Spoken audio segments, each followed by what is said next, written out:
دي markii municipality-ga Motherwell oo Port Elizabeth ku taalo oo workshop u qabtay dadka ajaanibta ee dukaamada kula halkaas ayaa waxaa ka mid ah dadkii ka qayb galay Soomaali tan iyo markii ay bilaabatay campaign-kan in dukaamada la register ayaa waxaad moodaa Soomaalida in looga badiyay dhanka horimaashada warbaahinta oo Itoobiyaanka halkaas ugu sareeyo mar walba Itoobiyaanka cabashadiisa warbaahinta ugu gudbinayo la yaabana Soomaalida maxaa ku dhacay lahayo warbaahinta xitaa ay aad ugu baahnid inay dad Soomaali la hadasho ayaa markan waxaa ka qayb galay dad Soomaali ilaa iyo macnaha dhowr Soomaali ayaa warbaahinta hor istaagday waxaa ka mid ahaa ninkan Soomaaliga oo muwaadinka ah oo sida aad ku wanaagsan oo warbaahinta soo jiidatay u hadlay. Mr. Happy, thank you very much, for taking time to speak to us. When we spoke earlier, you said that you're really excited about this workshop, and what are you hoping to get out of it? What are you hoping to get out of it? Sorry? I'm saying you said earlier when we spoke that you're really excited about this workshop, right? You think it's going to help you as a spaza shop owners and also some of your colleagues that are here. What are you hoping to get out of the workshop?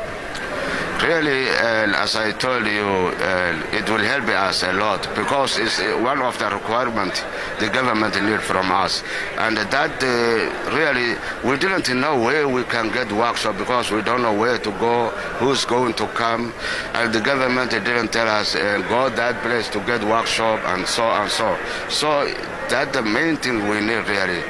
The most others, we try our best to solve it, but this one, sida ugu baahnayeen workshop-kan ayuu sheegay iyo weliba markii arrintan ay soo baxday inaysan aqoon meel ay ka bilaabaan arrintaasi isla markaana ay aad u anfacisay ayuu sheegay wax walba isku dayeen oo ay samayn karaan balse ay soo meyn waayeen haddana kan ay aad u caawinaysa ayuu sheegay bal aan ku sii socono. This one is the one main thing for us. We need it too much. So you are agreeing that with this workshop it's going to assist you, right? It's going to assist you properly. Yeah. Also, with you registering your spaza shop, how was the process? With you registering your spaza shop, how was the process?